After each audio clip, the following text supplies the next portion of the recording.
Se avançarmos na articulação entre narcisismo primário e secundário, precisamos situar com precisão o lugar desse conceito na metapsicologia freudiana, especialmente quando o aproximamos da distinção entre neurose e psicose. Em Introdução ao Narcisismo, 1914, Freud não está apenas descrevendo um traço de caráter, mas formulando uma teoria da economia libidinal que permite compreender como o eu se constitui e como pode, em determinadas circunstâncias, romper com a realidade. O eu, para Freud, não é dado desde o início. Ele se forma progressivamente a partir da unificação das pulsões autoeróticas. Esse momento inaugural, que chamamos de narcisismo primário, corresponde ao estado em que a libido está investida no próprio eu. Antes de haver escolha objetal, antes de haver amor dirigido a um objeto externo, há um investimento em si mesmo. Esse investimento não é patológico, ele é estrutural e universal. Quando o sujeito passa a investir objetos externos, entramos no campo do amor objetal. A libido se desloca do eu para o outro. Esse movimento é fundamental para a inserção na realidade, para o estabelecimento de vínculos e para a organização da vida psíquica em relação ao mundo externo. O problema se coloca quando esse investimento objetal sofre uma frustração intensa. Freud sugere que uma ruptura com a realidade pode ter como motivo uma frustração aparentemente intolerável do desejo por parte do mundo externo. Quando o desejo encontra um obstáculo radical na realidade, o eu pode reagir retirando a libido dos objetos e reconduzindo-a a si mesmo.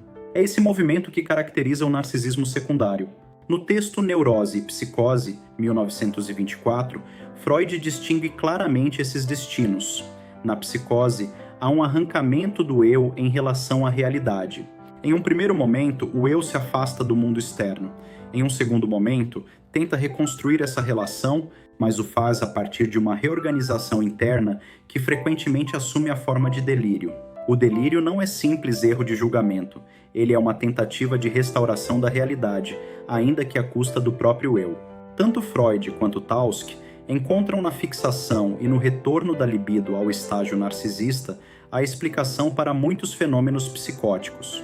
Quando a libido, impedida de investir o objeto, regressa ao eu, ocorre uma inibição do investimento externo que pode corresponder também a uma inibição intelectual e a perturbações do julgamento. A ruptura com a realidade não é mero capricho, ela tem uma base econômica na redistribuição da libido. É nesse ponto que a distinção com a neurose se torna clara.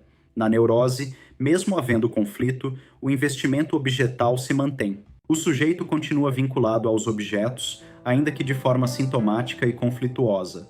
Na psicose, ao contrário, o laço com o objeto externo pode se desfazer de maneira mais radical, dando lugar a uma reorganização narcísica.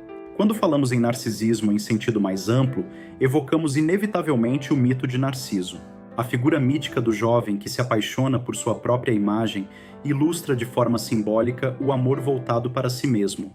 Contudo, a psicanálise não reduz o narcisismo a essa imagem literária. O mito serve como metáfora, mas em Freud, o narcisismo designa uma fase necessária da evolução da libido.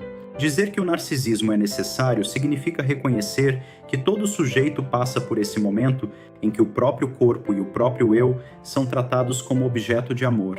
Somente a partir desse investimento inicial é possível, posteriormente, deslocar a libido para um objeto externo. O amor ao outro pressupõe que o eu tenha sido antes investido. O narcisismo secundário, por sua vez, revela que esse investimento pode retornar ao eu quando o laço com o objeto se torna insustentável. Esse retorno não é simples vaidade ou amor próprio exagerado. Ele é um movimento econômico da libido diante da frustração e do conflito. Compreender o narcisismo primário e secundário é, portanto, compreender a dinâmica entre eu, objeto e realidade. É perceber que a relação com o mundo externo depende da possibilidade de investir e manter a libido nos objetos. É reconhecer que a ruptura com a realidade, na psicose, está ligada a um movimento regressivo da libido. A psicanálise, ao introduzir o conceito de narcisismo, amplia a compreensão da constituição do sujeito. Ela mostra que amar a si mesmo não é, em sua origem, um defeito moral, mas uma etapa estrutural do desenvolvimento. Mostra também que o retorno a esse estado pode ter consequências clínicas profundas. Assim, ao estudarmos o narcisismo, não estamos apenas explorando um traço de personalidade, mas um eixo fundamental da teoria freudiana que articula desenvolvimento, economia libidinal e estrutura clínica. É nesse entrelaçamento que o conceito adquire sua verdadeira densidade teórica. Esta aula é parte de um percurso que não se faz com pressa nem com respostas prontas. A psicanálise se constrói no tempo, no contato com o texto, com o pensamento e, sobretudo, com a escuta. O que foi apresentado aqui não se esgota neste encontro. Ele serve como ponto de apoio para que novas perguntas possam surgir e para que o pensamento continue se aprofundando. A psicanálise não se oferece como um manual, ela se sustenta como uma experiência.